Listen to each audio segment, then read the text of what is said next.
Yes सरकार, माहौल जबरदस्त revision lecture, reverse charge mechanism. सरकार चैप्टर नंबर 7, शायद ये सारे रिवीजन लेक्चर्स आपको हेल्प कर रहे हैं। और हाँ, जिस तरह से मेरे को फीडबैक मिले, भले ही सर आपने कोचिंग कहीं से भी पढ़ी, उससे कोई फर्क नहीं पड़ता। सारे स्टूडेंट्स देखो और माहौल बनाते जाओ, क्योंकि इस नेगेटिव माहौल जो कोरोना का चल रहा है, यहां पर अगर आप पॉजिटिव रहे और पढ़ते रहे और इन पॉजिटिव माहौल के साथ आगे बढ़ते गए तो जिंदगी से हम जीत जाएंगे और माहौल बनता रहेगा। और यस, शानदार तरीके से हम ये जीएसटी कवर कर लेंगे। बहुत ही शानदार माहौल बनने वाला है। सरकार आपने तो अगर केवल माहौल ही लिख डाला इन लेक्चर्स के आगे तो अपन समझेगा अपन चांद पे। माहौल सरकार, शुरू करते हैं हम reverse charge mechanism, section number 9 subsection 3 and section number 9 subsection 4। Sir section number 9 subsection 3 of the CGST act ये बोलता है कि गवर्नमेंट के पास पावर है कि वो चाहे तो कुछ गुड्स और सर्विसेज को नोटिफाई कर सकता है। वो नोटिफाई करके बोल सकता है कि in notified category of goods और सर्विस और बोथ में recipient shall be liable to pay tax to the government directly, and all the provisions of the act will apply on the recipient as if he is the person liable to pay GST to the government directly. Clear? तो recipient पे provisions लगेंगे, और since recipient liable है tax pay करने के लिए, supplier liable नहीं है, इसलिए रेसिपिएंट सर अगर लायबल होता तो उसको बोलते हैं रिवर्स चार्ज मैकेनिज्म, क्योंकि वहां पर जीएसटी में सिस्टम रिवर्स हो रहा है। अदरवाइज जब सप्लायर टैक्स पे करता है, वो नॉर्मल कोर्स ऑफ बिजनेस में सप्लायर ही टैक्स पे करता है, उसको बोलते हैं फॉरवर्ड चार्ज मैकेनिज्म। तो सर ऐसे केसेस में सर रेसिपिएंट टैक्स पे करेगा, और यस गवर्नमेंट अपना वो पावर यूज करके कुछ गुड्स और कुछ सर्विसेज दोनों को नोटिफाई किया हुआ है, पर for the purpose of your syllabus examination. Goods के केस में, किन किन गुड्स के केस में रिवर्स चार्ज लगता है वो आपके सिलेबस में नहीं आता, इसलिए जो सर्विसेज है वो ही हम पढ़ने वाले हैं। नोटिफिकेशन नंबर 13 ऑफ 2017 ने सर्विसेज नोटिफाई करी, और वो सर्विसेज की लिस्ट हम पढ़ रहे हैं जहां पे रिवर्स चार्ज मैकेनिज्म में रेसिपिएंट लायबल होगा। फर्स्ट धमाकेदार पॉइंट है जीटीए, गुड्स ट्रांसपोर्ट एजेंसी, जिसने रेट ऑफ टैक्स 12% पे करने वाला ऑप्शन नहीं लिया है। ध्यान रखिएगा, अगर जीटीए ने 12% टैक्स पे करने वाला ऑप्शन ले लिया तो फॉरवर्ड चार्ज लगेगा, रिवर्स चार्ज नहीं लगेगा। मतलब वहां पे जीटीए खुद टैक्स पे करेगा। पर अगर जीटीए केस में ऑप्शन है कि वो 5% टैक्स वाला ऑप्शन ले, तो ऐसे केस में अगर रेसिपिएंट, जो रेसिपिएंट किसको मानेंगे, कंसाइनर और कंसाइनी दो लोग होते हैं, उनमें जो पर्सन फ्रेट पे करने के लिए लायबल है या जो पर्सन फ्रेट पे कर रहा है भाड़ा, सर उसको रेसिपिएंट मानेंगे। वो रेसिपिएंट अगर इन स्पेसिफाइड कैटेगरी ऑफ पर्सन में से कोई एक पर्सन है तो ऐसे केस में रिवर्स चार्ज लगेगा और रेसिपिएंट टैक्स पे करेगा। सर वो स्पेसिफाइड कैटेगरी ऑफ पर्सन कौन कौन सा है? Factory registered under factories act, मतलब जो पर्सन फ्रेट पे करने के लायबल है वो इनमें से अगर कोई एक पर्सन हुआ तो रिवर्स चार्ज लगेगा। Clear? Factory registered under factories act. Second, society registered under societies act, cooperative society, body corporate, इसमें सब कंपनीज वगैरह आ गई, पार्टनरशिप फर्म वेदर रजिस्टर्ड और नॉट इंक्लूडिंग एओपी, और जहां पार्टनरशिप फर्म है वहां एलएलपी भी यूज करते हैं हम वर्ड को। क्लियर? वो एलएलपी भी इंक्लूड हो गया इसके अंदर। Then casual taxable person who is registered under GST और any other person who is registered under GST, ये 7 कैटेगरी ऑफ पर्सन में से कोई एक पर्सन है तो जीटीए केस में जो रेसिपिएंट है ये 7 लोग वही टैक्स पे करेंगे। और अगर रेसिपिएंट इन 7 लोगों के अलावा कोई और है तो जीएसटी एग्जम्प्ट है, मेगा एग्जम्प्शन लिस्ट में हमने पढ़ा था। तो सर जीटीए सर्विस दे रहा है इन 7 कैटेगरी ऑफ पर्सन में से, जो पर्सन फ्रेट पे कर रहा है या फ्रेट पे करने के लिए लायबल है वो इन 7 कैटेगरी ऑफ पर्सन में से कोई एक पर्सन है तो यही टैक्स पे करेंगे, और इन 7 के अलावा कोई और है तो टैक्स ही एग्जम्प्ट है। पर हाँ, जीटीए ने टैक्स पे करने वाला ऑप्शन लिया है 12% वाला, तो जीटीए खुद टैक्स पे करेगा ऐसे केस में। पर रेसिपिएंट 7 के अलावा कोई भी है तो टैक्स एग्जम्प्ट है, भले जीटीए ने 12% वाला टैक्स वाला ऑप्शन लिया या 5% टैक्स पे करने वाला ऑप्शन लिया, उससे कंसर्न नहीं है। सर अगर 5% टैक्स पे करने वाला ऑप्शन है तो ऐसे केस में रेसिपिएंट इन 7 कैटेगरी में से कोई एक है तो टैक्स रेसिपिएंट पे करेगा अंडर रिवर्स चार्ज मैकेनिज्म। और हाँ, recipient should be located in taxable territory. Plus यहां पे एक पॉइंट और है, अगर रेसिपिएंट एस्टेब्लिशमेंट या department of central government, state government या यूनियन टेरिटरी है या लोकल अथॉरिटी है या गवर्नमेंटल एजेंसी है जो जीएसटी में रजिस्टर्ड है only for the purpose of deducting TDS under section number 51, किसी और पर्पस के लिए वो जीएसटी में रजिस्टर्ड नहीं है, तो ऐसे केस में जीटी ने सर्विस अगर इन लोगों को दी है, गवर्नमेंट डिपार्टमेंट्स को, जो भले जीएसटी में रजिस्टर्ड है पर जीएसटी एग्जम्प्ट है, कोई टैक्स पे करने की जरूरत नहीं है। क्लियर? सरकार आइए सेकंड पॉइंट की तरफ बढ़ते हैं हम। सर ध्यान देना बेटा, फर्स्ट हो गया जीटी वाला। सेकंड, एडवोकेट या फर्म ऑफ एडवोकेट या इंक्लूडिंग सीनियर एडवोकेट ने सर्विसेज दी किसी बिजनेस एंटिटी को जिसका टर्नओवर प्रीवियस फाइनेंशियल में sir threshold limit of registration से अबव था, ज्यादा था, तो ऐसे केस में टैक्स लगता है, और वो भी रिवर्स चार्ज मैकेनिज्म में। वो बिजनेस एंटिटी लायबल होगा टैक्स पे करने के लिए under reverse charge mechanism. Clear? Second, अगर सीनियर एडवोकेट ने सर्विसेज दी किसी दूसरे एडवोकेट या फर्म ऑफ एडवोकेट को, तो ऐसे केस में टैक्स लगता है, रिवर्स चार्ज लगता है, पर recipient for the purpose of paying tax वो बिजनेस एंटिटी माना जाएगा जिसका वो केस रिप्रेजेंट कर रहा है in the court. Clear sir? Next, arbitral tribunal, same point है। आर्बिट्रल ट्रिब्यूनल ने सर्विसेज दी है किसको? बिजनेस एंटिटी को जिसका प्रीवियस ईयर में aggregate turnover threshold limit for registration से अबव था। तो सर प्रीवियस ईयर में टर्नओवर इतना था कि वो लायबल फॉर रजिस्ट्रेशन था, तो ऐसे केस में टैक्स लगेगा और रिवर्स चार्ज में वो बिजनेस एंटिटी टैक्स पे करेगा आर्बिट्रल ट्रिब्यूनल की सर्विसेज पे बेटा। क्लियर? डन। ओके सर, ध्यान रखिएगा। Next point, sponsorship services. Sponsorship services provided to any body corporate और partnership firm located in taxable territory. तो ऐसे केस में वो पार्टनरशिप फर्म, अच्छा जहां भी मैं पार्टनरशिप फर्म बोलूंगा वहां एलएलपी भी है, बार बार नहीं बोलूंगा। ओके सर, बॉडी कॉर्पोरेट या पार्टनरशिप फर्म जो रेसिपिएंट है स्पॉन्सरशिप सर्विसेज का, जो स्पॉन्सर है वही टैक्स पे करेगा रिवर्स चार्ज मैकेनिज्म में। जैसे वीवो आईपीएल, तो ऐसे केस में आईपीएल सर्विसेज दे रहा है, वीवो स्पॉन्सर है, वो पैसे दे रहा है, तो वीवो अगर बॉडी कॉर्पोरेट या पार्टनरशिप फर्म हुआ लोकेटेड इन टैक्सेबल टेरिटरी, तो ऐसे केस में रिवर्स चार्ज लगेगा और रेसिपिएंट टैक्स पे करेगा। क्लियर सरकार? आइए अगला पॉइंट है गवर्नमेंट सर्विसेज के लिए। हमने मेगा एग्जीबिशन लिस्ट पढ़ते वक्त इसको लिंक किया था। All the services provided by central government, state government, union territory और local authority to business entity, तो टैक्स लगता है, रिवर्स चार्ज लगता है और बिजनेस एंटिटी टैक्स पे करेगा रिवर्स चार्ज मैकेनिज्म में। पर अगर रेसिपिएंट जो बिजनेस एंटिटी है उसने सर्विसेज ये तीन लिए, कौन कौन सी? वो याद है, services by department of post by way of speed post, express parcel post, life insurance और agency services. Second sir transfer of goods और पैसेंजर की सर्विस। और थर्ड सरकार service in relation to vessel और aircraft whether within the precincts of the port airport या outside the precincts of the port और airport, तो ऐसे case में रिवर्स चार्ज नहीं लगेगा। प्लस एक और service, renting of immovable property services by central government, state government, union territory और लोकल अथॉरिटी। ऐसे केस में services the renting of immovable property की, जैसे दुकान किराए पे दी गवर्नमेंट ने, किसको? बिजनेस एंटिटी को, तो ऐसे केस में वहां पे रिवर्स चार्ज लगेगा अगर business entity is registered in GST, और अगर बिजनेस एंटिटी जीएसटी में रजिस्टर्ड नहीं है तो गवर्नमेंट खुद फॉरवर्ड चार्ज में टैक्स पे करेगा। और वो स्पीड पोस्ट वगैरह के केस में तो हमेशा ही गवर्नमेंट ही फॉरवर्ड चार्ज में टैक्स पे करेगा, भले रेसिपिएंट कोई भी हो बेटा। क्लियर? डन सरकार। अब आइए TDR, transfer of development rights.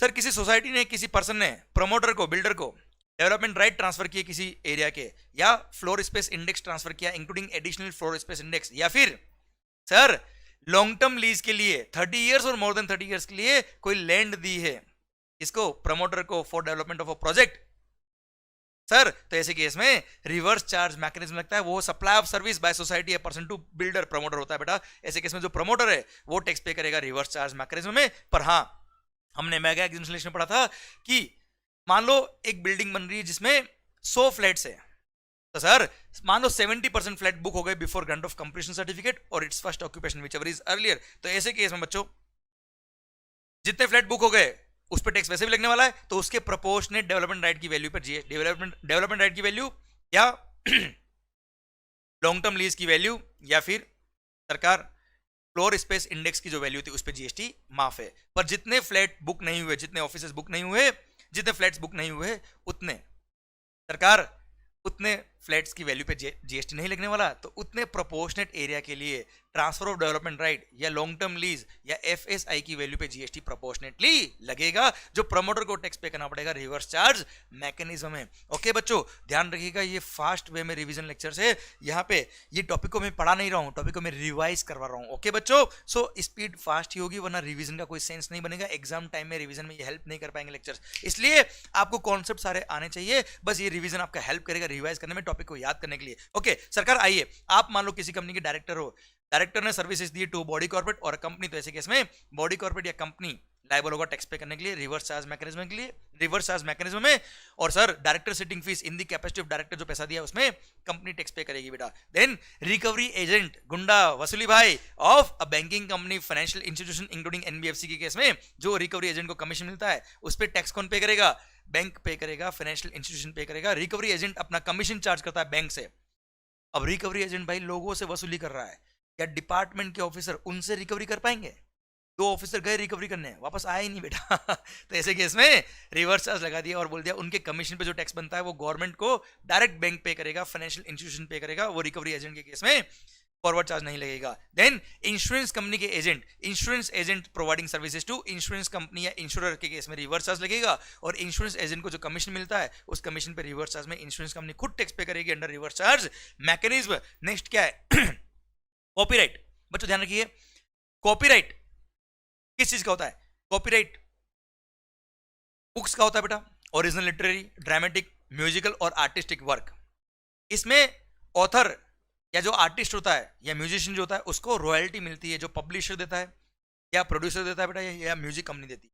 यहां पर टैक्स लगता है उस रॉयल्टी के अमाउंट पर, और वो भी रिवर्स चार्ज मैकेनिज्म में। रेसिपिएंट जो ऑथर, जो पब्लिशर जैसे मेरी बुक का पब्लिशर कोई मान लो XYZ, वो टैक्स पे करेगा रॉयल्टी पे रिवर्स चार्ज मैकेनिज्म में, या म्यूजिक कंपनी या वो सर आर्टिस्ट ने जिस प्रोड्यूसर को दिया है अपना आर्ट वर्क, कॉपीराइट दिया है, जिसको टेम्पररी ट्रांसफर किया है, तो वो सर कंपनी टैक्स पे करेगी रिवर्स चार्ज में। उस आर्टिस्ट को बोल दिया तू टैक्स पे मत कर, तू अपने आर्ट पे दिमाग।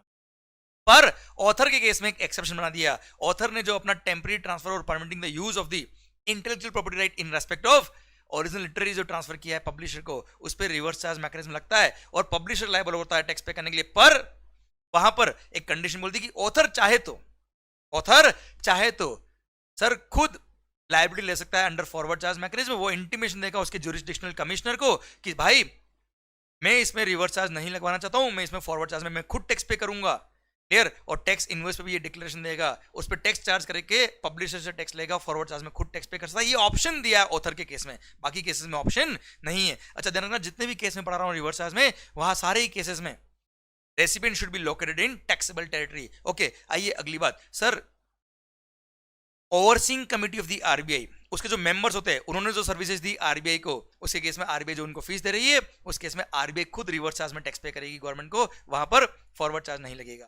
Then sir business facilitator of a banking company और financial institution, sir business facilitator of a banking company के केस में बैंकिंग कंपनी टैक्स पे करेगी रिवर्स चार्ज मैकेनिज्म में, बिजनेस फैसिलिटेटर टैक्स पे नहीं करेगा। Next, agent of business correspondent के, sir business correspondent में हूं और मान लो मेरा कोई एजेंट है, तो एजेंट जो बिजनेस कॉरेस्पोंडेंट को सर्विस दे रहा है, वहां पे एजेंट को जो मैंने कमीशन दिया उस पर रिवर्स चार्ज मैकेनिज्म में बिजनेस कॉरेस्पोंडेंट खुद टैक्स पे करेगा, वहां फॉरवर्ड चार्ज नहीं लगेगा। ध्यान रखना, बिजनेस कॉरेस्पोंडेंट ने जो फीस चार्ज करी किससे? बैंक से, वहां पे भी फॉरवर्ड चार्ज है, वहां रिवर्स चार्ज नहीं है। पर बिजनेस फैसिलिटेटर ने बैंकिंग कंपनी से फीस चार्ज करी है, उसमें रिवर्स चार्ज मैकेनिज्म में बैंकिंग कंपनी खुद टैक्स पे करेगी। क्लियर? देने क्या sir, direct selling agent, individual direct selling agent, जो बैंक के एजेंट होते हैं, जो लोन अकाउंट वगैरह लेके आते हैं, उनको एक कमीशन मिलता है। तो individual direct selling agent providing services to banking company, financial institution including NBFC के केस में रिवर्स चार्ज मैकेनिज्म लगेगा, और जो कमीशन डीएसए को दिया जा रहा है इंडिविजुअल डायरेक्ट सेलिंग एजेंट को, वहां पर बैंक खुद टैक्स पे करेगा रिवर्स चार्ज मैकेनिज्म में। पर वहां पर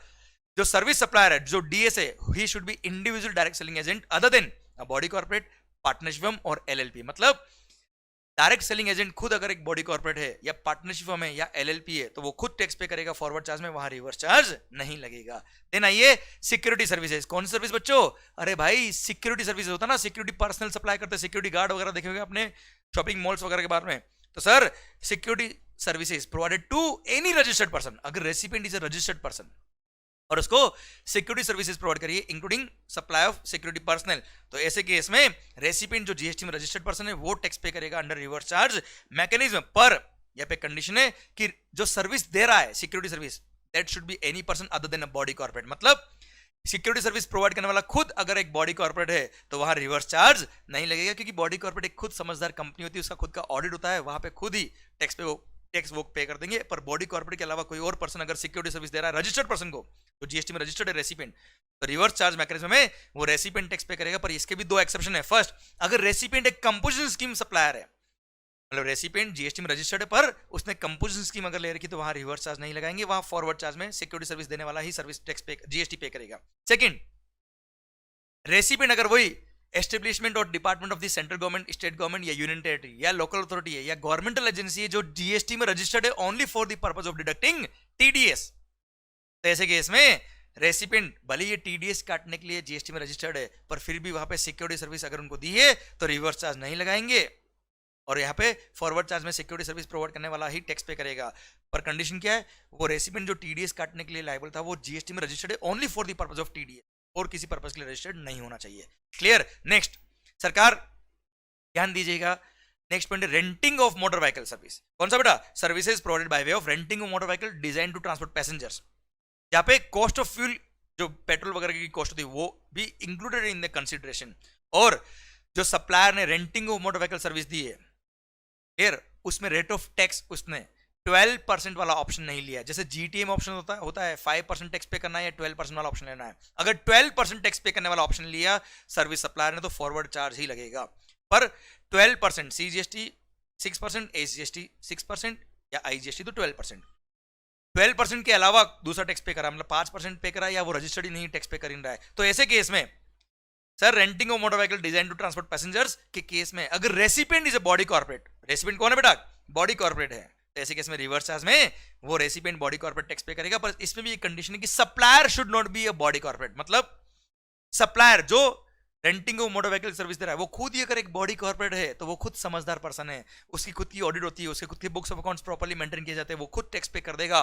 क्लियर? इसलिए वह रिवर्स चार्ज नहीं लगाएंगे अगर सप्लायर खुद एक बॉडी कॉर्पोरेट है तो। वापस रिपीट करता हूं, security services to a body corporate, sorry security क्या, supply of services by way of renting of motor vehicle design to transport passengers, जहां पे cost of fuel is included in the cost of providing services. ये services provide करिए आपने किसी body corporate को, तो recipient जो बॉडी कॉर्पोरेट वो टैक्स पे करेगा, पर supplier should not be a body corporate. Plus उसने बिल में सर या तो कोई टैक्स चार्ज नहीं किया, क्लियर? सेकंड थिंग, उसने 12% टैक्स पे करने वाला ऑप्शन नहीं लिया है, क्लियर? तो ही ऐसे केस में सर रिवर्स चार्ज लगेगा और बॉडी कॉर्पोरेट टैक्स पे करेगा। Clear? Done. And last service sir securities lending services के केस में जो लेंडर है जिसने सिक्योरिटीज लेंड करी है वो सप्लायर ऑफ सर्विस है, वो कमीशन लेता है, वो फीस लेता है अपनी किससे? सर बोरोर से, जिसने सिक्योरिटीज बोरो करी है। तो ऐसे केस में बोरोर जो रेसिपिएंट ऑफ सर्विस है वो टैक्स पे करेगा under reverse charge mechanism. Bharat माता की जय। क्लियर? सर ये रिवर्स चार्ज की सारी सर्विसेज खत्म होती है। अब ये नोटिफिकेशन नंबर 13 ऑफ 2017 था जिसमें रिवर्स चार्ज मैकेनिज्म नोटिफाई किया है सर्विसेज के केस में। क्लियर? डन। ये सेक्शन नंबर 9(3) खत्म। Section number 9 subsection 4। अच्छा ध्यान रखना, कुछ गुड्स भी नोटिफाइड है पर आपके सिलेबस में नहीं आती तो पढ़ने की जरूरत नहीं। आइए सर, सेक्शन नंबर 9 सबसेक्शन 4 बोलता है अगर notified category of registered person ने नोटिफाइड कैटेगरी ऑफ गुड्स और सर्विस और बोथ किसी भी अनरजिस्टर्ड से परचेज करी तो वहां रिवर्स चार्ज मैकेनिज्म लगा देगा गवर्नमेंट, और वहां पर रेसिपिएंट जो रजिस्टर्ड कैटेगरी ऑफ पर्सन है, जो notified category of registered person है, वो टैक्स पे करेगा अंडर रिवर्स चार्ज मैकेनिज्म। और वहां पर 8% केवल एक सर्विस, एक पर्सन नोटिफाई किया है, प्रमोटर, बिल्डर। और वहां पे 3 कैटेगरी ऑफ गुड्स के लिए लिखा है। फर्स्ट सर सीमेंट, अगर बिल्डर ने सीमेंट किसी भी अनरजिस्टर्ड पर्सन से परचेज के लिए तो रिवर्स चार्ज में खुद को टैक्स पे करना है। सेकंड कैपिटल गुड्स, बिल्डर ने प्रमोटर ने कैपिटल गुड्स किसी भी अनरजिस्टर्ड पर्सन से परचेज कर लिया तो खुद को टैक्स पे करना है उस कैपिटल गुड्स पे। थर्ड, एनी अदर गुड्स और services other than transfer of development right, long term lease of land और एफएसआई फ्लोर स्पेस इंडेक्स, इनको छोड़ के एनी अदर गुड्स और सर्विस, सर उसने अगर अनरजिस्टर्ड पर्सन से परचेज करी और अगर वो गुड्स और सर्विस शॉर्टफॉल करती है from the minimum requirement of purchase of those goods और सर्विसेज फ्रॉम रजिस्टर्ड पर्सन, मतलब बिल्डर के लिए एक नोटिफिकेशन दिया टैरिफ में, टैरिफ नोटिफिकेशन नंबर 11 ऑफ 2017, उसमें बिल्डर के लिए रेट ऑफ टैक्स दिया, वहां पे रेट ऑफ टैक्स उसके लिए रिड्यूस कर दिया, पर कंडीशन ये रखी कि मिनिमम 80% आपको ये जो आपकी कॉस्ट लग रही है उसका मिनिमम 80% ऑफ इनपुट गुड्स या सर्विसेज रजिस्टर्ड पर्सन से परचेज करना है। पर उसने मान लो 75% ही परचेज किया कुछ गुड्स या सर्विसेज रजिस्टर्ड पर्सन से, तो शॉर्टफॉल कितना बेटा? 5%। ये 5% जो शॉर्टफॉल वाला अमाउंट है गुड्स और सर्विस का, जो गुड्स और सर्विसेज शॉर्टफॉल करती है minimum requirement of purchase of those goods from registered person, वहां पे उतने शॉर्टफॉल के अमाउंट पर बिल्डर जो रेसिपिएंट है प्रमोटर उसको टैक्स पे करना पड़ेगा रिवर्स चार्ज मैकेनिज्म में। ये सेक्शन नंबर 9 सबसेक्शन 4 खत्म होता है। अब sir section number 9 subsection 5 reverse charge mechanism नहीं है, पर आपके सिलेबस में पूरा सेक्शन नहीं आता, थोड़ा सा पोर्शन बता देता हूं मैं। अगर सर सेक्शन 9 सबसेक्शन 5 में बोला है गवर्नमेंट के पास पावर है कि वो चाहे तो कुछ सर्विसेज नोटिफाई कर सकता है, यहाँ पे केवल सर्विसेज है, गुड्स नहीं है। 93 94 में गुड्स और सर्विस दोनों थी, यहाँ पे केवल सर्विसेज है। गवर्नमेंट के पास पावर है कि वो चाहे तो कुछ सर्विसेज को नोटिफाई करके बोल सकता है कि इन नोटिफाइड सर्विसेज को 8% 3 सर्विसेज नोटिफाइड है, इन नोटिफाइड सर्विसेज को अगर आपने इलेक्ट्रॉनिक कॉमर्स ऑपरेटर के थ्रू सप्लाई किया है तो इलेक्ट्रॉनिक कॉमर्स ऑपरेटर को for the purpose of GST मान लेंगे कि वही सप्लायर ऑफ सर्विस है और सारे प्रोविजन ऑफ द एक्ट उस इलेक्ट्रॉनिक कॉमर्स ऑपरेटर पे लगेंगे as if he is the supplier of services, और उसी को टैक्स पे करना है, उसी को पे करना है, और हाँ उसी को पे करना है। मतलब उसका भले ही फिजिकल प्रेजेंस इंडिया में नहीं है तो भी टैक्स उसको पे करना पड़ेगा through his authorised representative in India, या उसको एक पर्सन अपॉइंट करना पड़ेगा इंडिया में जो टैक्स पे करेगा उसके बिहाफ पर। क्लियर? और 8% 3 सर्विसेज नोटिफाइड है। ओला उबर आपने सुना होगा, transport of passengers through radio taxi, taxi cab, motor cab और motorcycle. Second hotel accommodation services, और थर्ड है हाउस कीपिंग सर्विसेज। यहाँ पे कुछ कंडीशन है पर डिटेल में नहीं जा रहा हूं क्योंकि आपके सिलेबस में नहीं आता है। तो ओला उबर यहाँ पे मान लो पैसेंजर, यहाँ पे टैक्सी ड्राइवर में हूं, मेरी टैक्सी है, मैंने ओला पे अपना टैक्सी रजिस्टर करा रखा है, आप पैसेंजर हो, आप रेसिपिएंट ऑफ सर्विस हो, आपने टैक्सी बुक किया, मैं पहुंच गया, आपको अंदर ही से चर्च गेट मैंने ड्रॉप कर दिया, 700 रुपए फेयर था, मान लो 700 रुपए किराया था। तो सर सर्विस सप्लायर एक्चुअली मैं हूं, सर्विस रेसिपिएंट पैसेंजर आप हो। ओला एक केवल इलेक्ट्रॉनिक कॉमर्स ऑपरेटर है जिसने आपको और मेरे को मिलाया है through this electronic platform. For the purpose of GST supplier of service इसको मान लिया गया है, तो जीएसटी ये पे करेगा, सारे प्रोविजन इस पे लगेंगे। अच्छा, यहाँ पे सप्लायर मेरे को नहीं मानेंगे, इसको मानेंगे। और सप्लायर जब टैक्स पे करता है उसको फॉरवर्ड चार्ज मैकेनिज्म बोलते हैं, उसको रिवर्स चार्ज नहीं बोलते, इसलिए section number 95 forward charge mechanism कहलाता है, 93 और 94 रिवर्स चार्ज मैकेनिज्म, क्योंकि वहां रेसिपिएंट टैक्स पे करते हैं। Same way sir hotel accommodation में goivivo.com, मेकमाईट्रिप.com, सर हाउसकीपिंग सर्विसेज में जैसे urbanclap.com, यहाँ पे अगर सप्लायर जीएसटी में रजिस्टर्ड नहीं होते तो यहाँ पे 95 लगता है। पर हाँ, डिटेल में नहीं जा रहा मैं, ये मैंने एग्जांपल दिए जहां में 95 लगता है। इसी के साथ भारत माता की जय, चैप्टर 7 भी खत्म होता है। अब जय हिंद दोस्तों, पढ़ते रहिए, स्टे पॉजिटिव, माहौल बनना चाहिए। और सर जय हिंद, बाय बाय, माहौल।